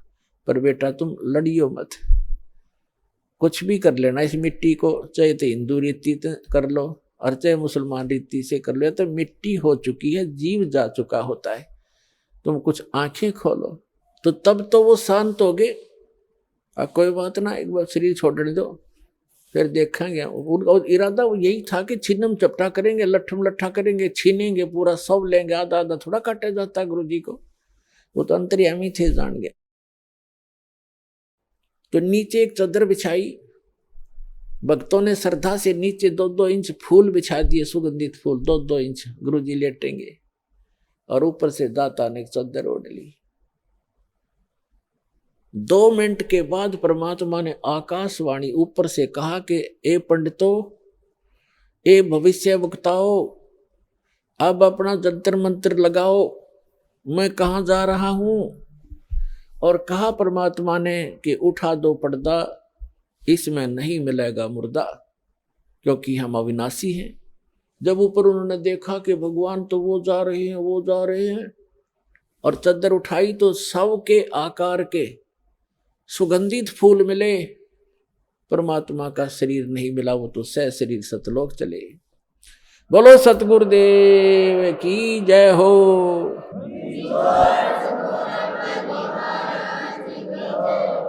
उस समय आपस में हिंदू और मुसलमान ऐसे गले से मिलकर रोने लगे जैसे अनाथ हो गए हों और एक अनमोल वस्तु खोजी हो। उनका उस दिन समझ में आई ये भगवान थे, ये एक आम इंसान और संत नहीं थे। दोनों रो रहे हैं कि हम कितने दुष्ट हैं, एक दूसरे से गले लग कर रो रहे हैं। वीर सिंह बघेल और बिजली खां पठान रो रहे हैं कि हमने अनमोल रतन खो दिया और अंत समय में हमने उनकी आत्मा को दुख दिया, हम कितने नीच हैं। पुणात्माओं, यदि परमात्मा ये रजा ना बख्शते, वहां कत्लेआम हो जाता, गृह युद्ध हो जाता हिंदू और मुसलमानों का। तो ये समर्थ परमात्मा है। समर्थ का शरणाग हो, रंग होरी हो, भाई कदे न हो एकाज रोम रंग होरी हो। समर्थ का शरणाग हो, कभी भी कोई बुरा नहीं होगा और नेक नीति से काम करो। तो क्या किया, एक चद्दर हिंदुओं ने ले ली, एक चद्दर मुसलमानों ने। आधे आधे सुगंधित फूल दोनों ने ले लिए।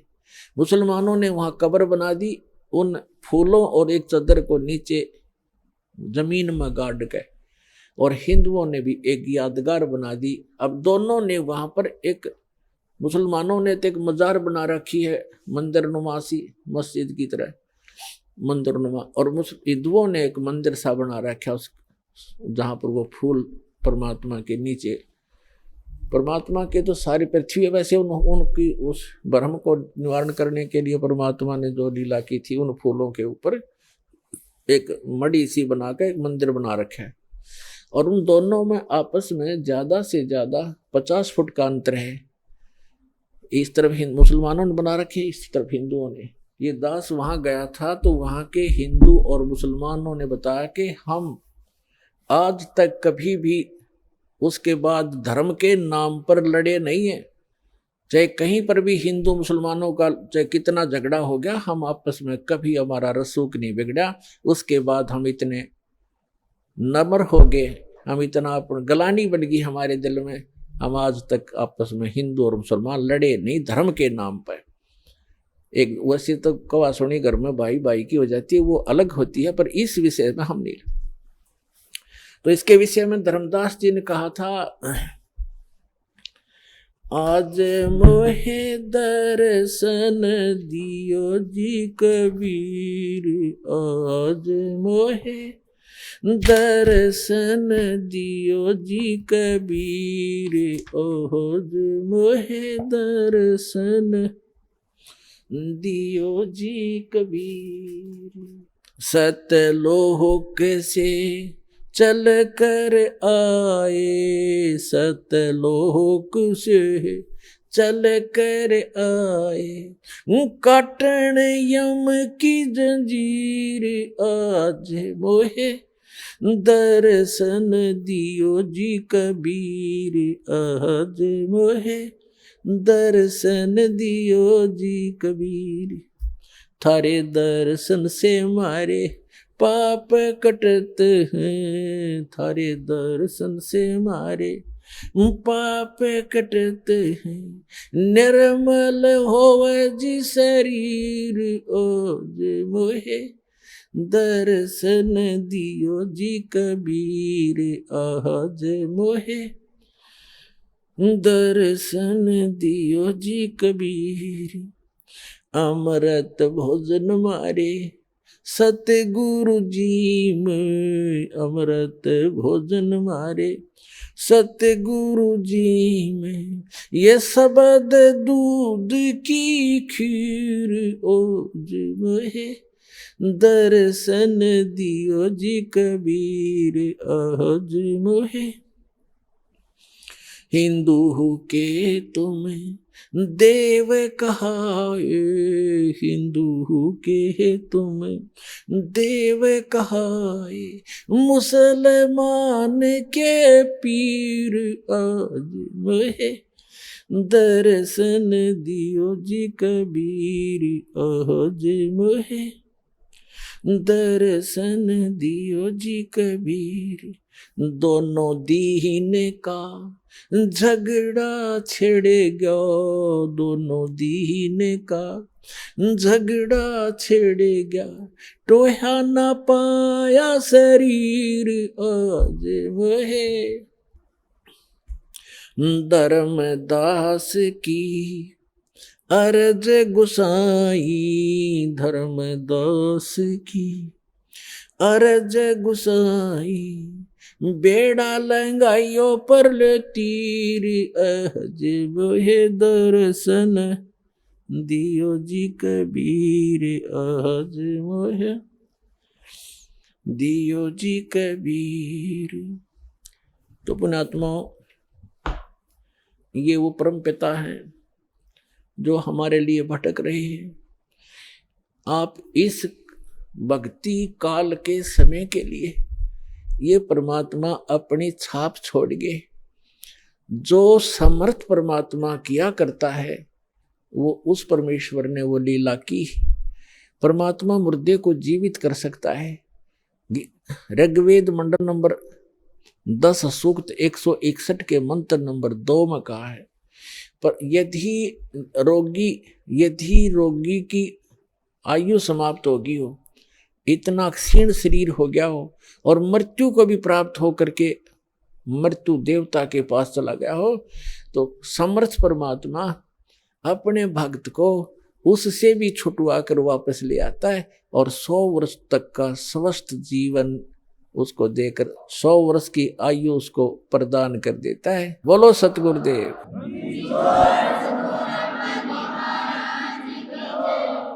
और वो पूर्ण परमात्मा है।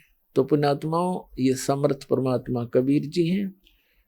और दास फिर कहता है कि धन है आपके माता पिता जिनसे जन्म हुआ, आपकी कीमत का आपको पता नहीं, आपकी किस्मत का आपको पता नहीं, दास को पता है, क्योंकि लाल की कीमत, लाल की परख जौहर ही किया करता है।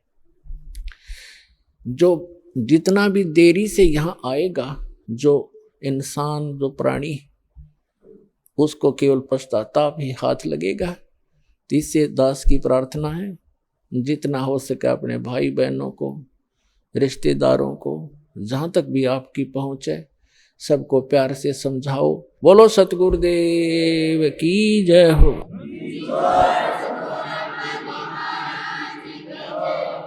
नमस्कार जी। नमस्कार जी। क्या शुभ नाम है जी आपका? मेरा नाम महेंद्र दास है, गांव धनाना, जिला सोनीपत, हरियाणा का रहने वाला हूं। और मैं संत रामपाल जी का छोटा भाई हूं नाते में। संत रामपाल जी महाराज की शरण में आने से पहले आप कौन सी भक्ति करते थे? वैसे तो भक्ति की रुचि बचपन से ही थी। फिर महाराज जी का बचपन से ही साथ मिलने से हनुमान जी की भक्ति, भगवान शिव के व्रत रखना, शिवलिंग पे जल चढ़ाना, वह भगवान विष्णु जी को विशेष रूप से मानता था, भगवान श्री कृष्ण जी को। जो आम हिंदू लोग करते हैं वही भक्ति हम करते थे। फिर मैं नौकरी लग गया, गुरु जी संत रामपाल जी से मैं दूर हो गया। मैं चंडीगढ़ रहा 8 साल, वहाँ जा करके रुचि भी खत्म हो गई। संत रामपाल जी महाराज की शरण में कैसे आए?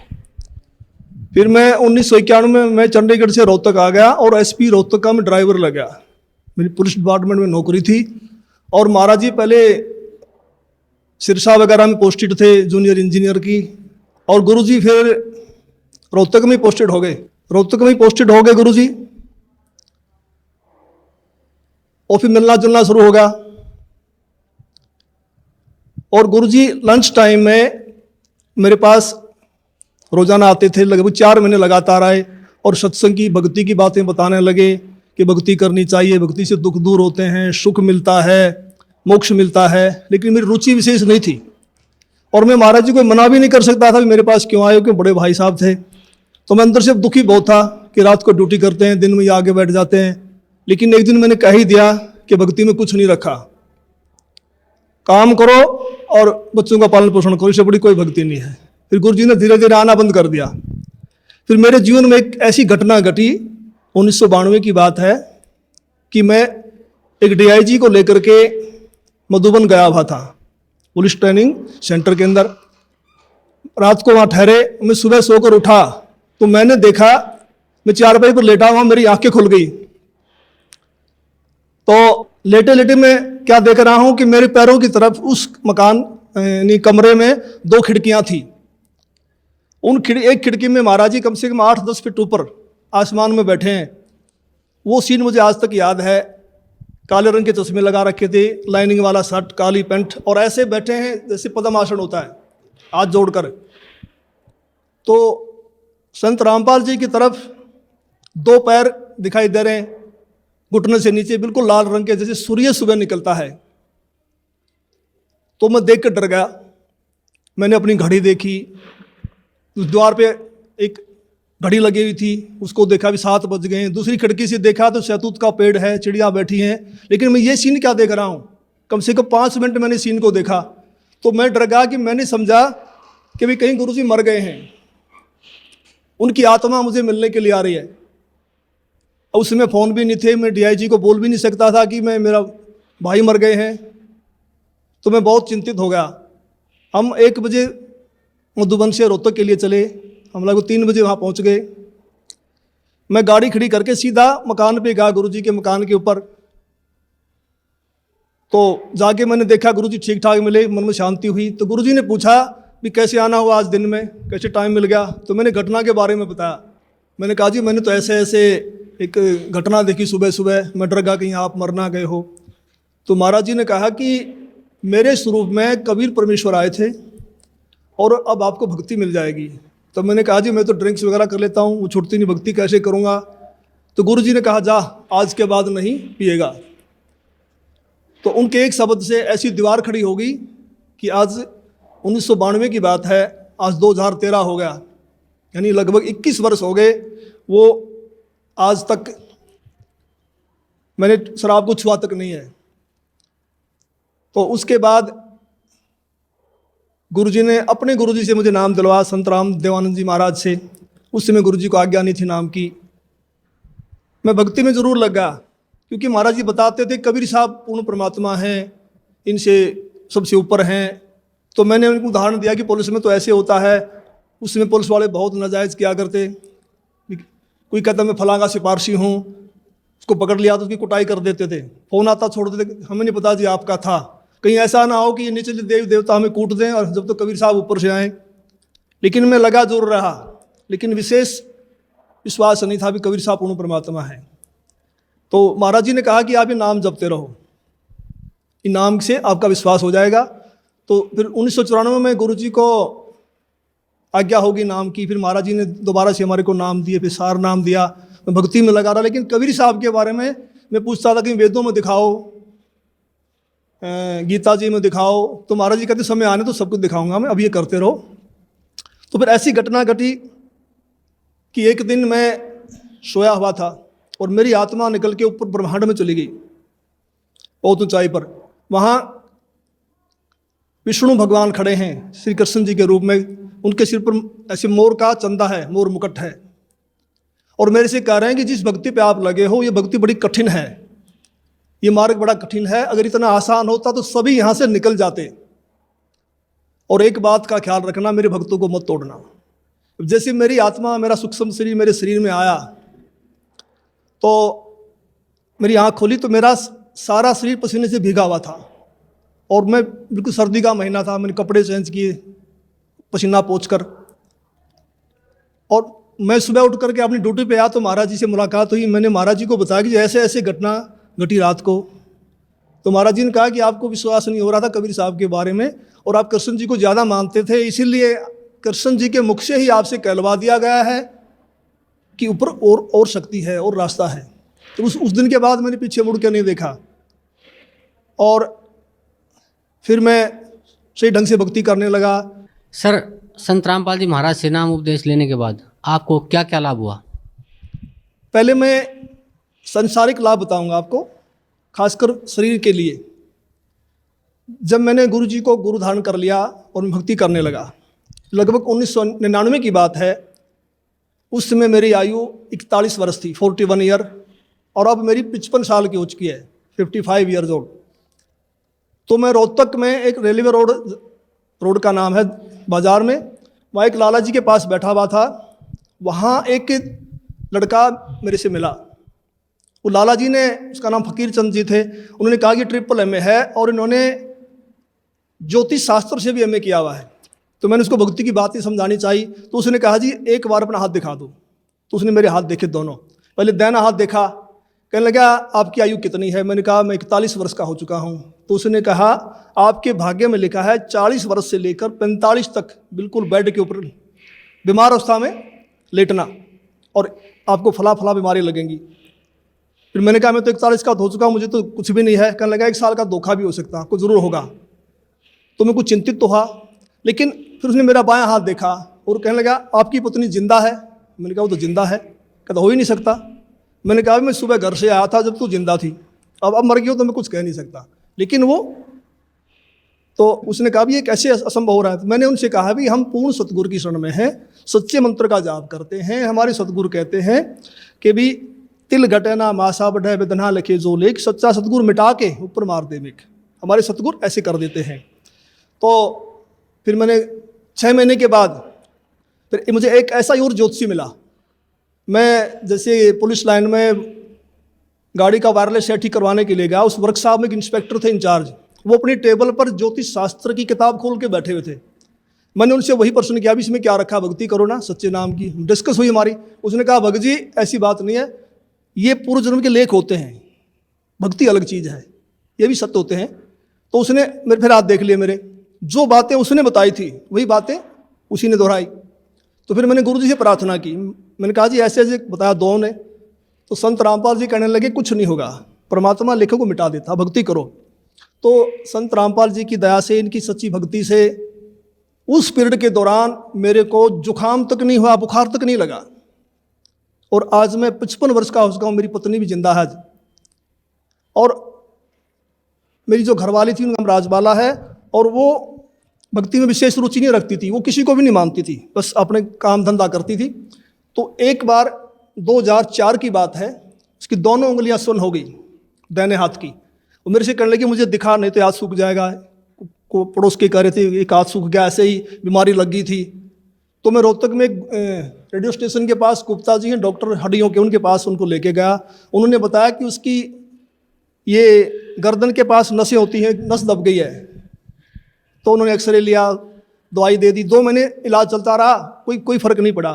तो मैंने अंदर गुरुजी से प्रार्थना की, संत रामपाल जी से भक्ति करते समय कि गुरुजी अगर ये हाथ सूख गया तो बुढ़ापे में हम तो रोटी बगैर भी रह जाएंगे, परेशान होगी, तो दया करो। तो जैसे मेरा ध्यान लगा हुआ था, सुमन करते करते वैसे आंख बंद हो गई। तो मुझे गुरुजी खड़े दिखाई दिए और कहा कुछ नहीं होगा बेटा, ठीक हो जाएगी। तो मैं कुछ दिन के बाद ड्यूटी से छुट्टी लेकर घर गया। मैंने उससे पूछा भी आपकी उंगलियां ठीक होगी? उसने कहा वो तो ठीक होगी। मैंने कहा ये गुरुजी ने की है, मैंने प्रार्थना की थी। कह लगा नहीं मैं तो दवाई से ठीक हुई हूँ। तो मुझे बड़ी निराशा हुई। तो कुछ यानी 2005 में उसके दाहिने पैर में बहुत जोर का दर्द शुरू हो गया। मैं उसी डॉक्टर के पास फिर लेके गया, गुप्ता जी के पास। गुप्ता जी ने फिर एक्सरे किया, फिर कहा भी रीढ़ की हड्डी की नस दब गई है, इसलिए उससे पेन है। उसने दवाइयाँ दे दी 1 सप्ताह की। मैं दवाई दिलवा करके बरवाला में सत्संग चल रहा था गुरुजी का, उसमें आ गया। तो उसने फ़ोन करवाया चौथे दिन, कह लगी मुझे कोई आराम नहीं है और मैं तो मर रही हूँ, तो तू सत्संग में धक्के खाता फिर रहा है, क्या रखा है सत्संग में, आकर के मुझे दवाई दिलवा। तो मैं गुप्ता जी के पास गया, वहाँ उसका रिकॉर्ड लेकर के। गुप्ता जी ने कहा भी अब तो इसका ऑपरेशन होगा और कोई इलाज नहीं है। तो ऊपर से इलेक्शन थे हरियाणा में 2005 फरवरी में। तो मैंने कहा जी 1 सप्ताह इलेक्शन का, हमें छुट्टी नहीं मिलेगी, आप ऐसा कर दो, ऐसे इंजेक्शन लिख दो, कितने ही महंगे हैं, जो 10 दिन निकाल दें, फिर मैं ऑपरेशन करा लूँगा। तो उन्होंने इंजेक्शन लिख दिया। मैं दवाई लेकर के पुलिस लाइन में जाके अपने बॉक्स में रख दिए। सुबह ड्यूटी करके फिर जाऊँगा घर। तो मैं रात को 2 बजे उठा, तो मुझे बड़ी वही चिंता हो गई भी क्या होगा, तो बड़ी रो रही है, बड़ी तकलीफ है उसको। तो मैं भक्ति करके सुबह का नित्य करके अपने सुमन करके मैं दोबारा सो गया। और सोते समय मैंने प्रार्थना की कि हे परमेश्वर, हे गुरुदेव, ठीक तो आप ही करते हो, अब की बार ठीक भी करो और ये एहसास करवाओ कि आपने ही किया है, करने वाले तो आप ही हो।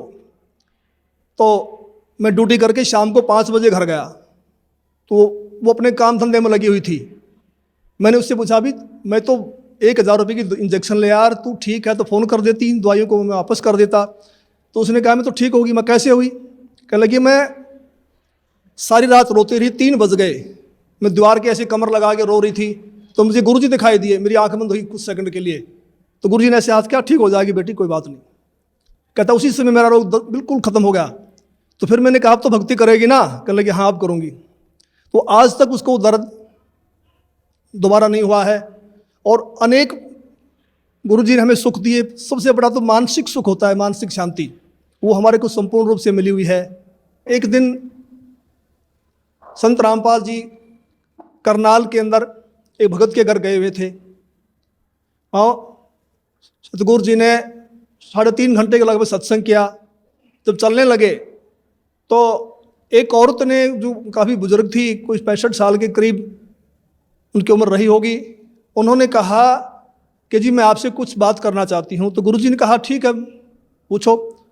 तो उसने कहा जी आपने जैसे सत्संग समाप्त किया तो आपके ऊपर से कमल के फूल पर बैठा हुआ सफ़ेद परमात्मा निकल के गया है, मानव सदृश, और मैं कमल की पंखड़ी को बहुत दूर तक देखते रही ऐसे। तो संत रामपाल जी ने कहा फिर आपकी क्या सलाह है नाम लेने की? तो उसने कहा मैंने तो गुरु बनाया हुआ राधा स्वामी व्यास से, और मैं तो मंदिरों में भी जाती हूँ, देवताओं की पूजा भी करती हूँ। तो महाराज जी ने कहा देखो उनके फूटे भाग, ये सच्चाई को देखकर भी नहीं मान रही हैं। तो फिर हम चल पड़े। उस समय गुरु जी के पास सुमो गाड़ी होती थी, हम दिल्ली साइड में जा रहे थे। मैंने महाराज जी से प्रश्न किया कि महाराज जी परमात्मा का भी अजीब खेल है, जो ढूंढ रहे हैं उनको दर्शन नहीं दे रहे, और जिनको दर्शन दे दिए, जो इनको प्रकट होके बता गए, वे इसको मान नहीं रहे कि परमात्मा की क्या लीला है। तो महाराज जी ने कहा ये बुद्धि से परे का विषय है और इसको आप नहीं समझ पाएंगे। फिर मैंने कहा जी बताओ, दया करो। संत रामपाल जी ने बताया कि ये औरत 600 वर्ष पहले जब कबीर परमेश्वर आए थे, उनकी शिष्या थी। इन्होंने लगभग 5-6 महीने भक्ति की, फिर इन्होंने नाम छोड़ दिए। उसी प्रथम मंत्र के प्रभाव से इसको मानवश्री मिलते आ रहे हैं, भक्ति में रुचि है। अब ये समझ रही है कि जो मेरे को छोटा मोटा लाभ मिल रहा है ये देव देवता या मेरा पुराना गुरु दे रहा है, जो उन्होंने बनाया हुआ है, उस डर के मारे नहीं छोड़ना पा रही। तो मैंने फिर प्रश्न किया कि महाराज जी मैंने तो ये पूछा है कि इनको दर्शन क्यों दिए? तो गुरु जी ने कहा, संत रामपाल जी बोले कि परमात्मा किसी की उधार नहीं रखता, ये कल को मरेगी, नरक में जाएगी, वहाँ उसको बड़ा कष्ट होगा। जब आत्मा रोती है तो परमात्मा को आना पड़ता है, मन के नहीं सुनता परमात्मा।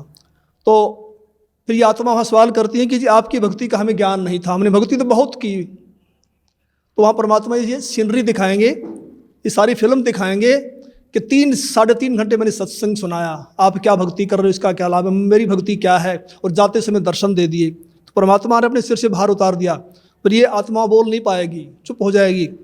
तो मेरा भगत समाज से यही बार बार निवेदन है कि ऐसा मौका बार बार नहीं आता, तो संत रामपाल जी की शरण में आकर के अपना आत्म कल्याण करवाएं। सत साहिब। धन्यवाद आपको बहुत।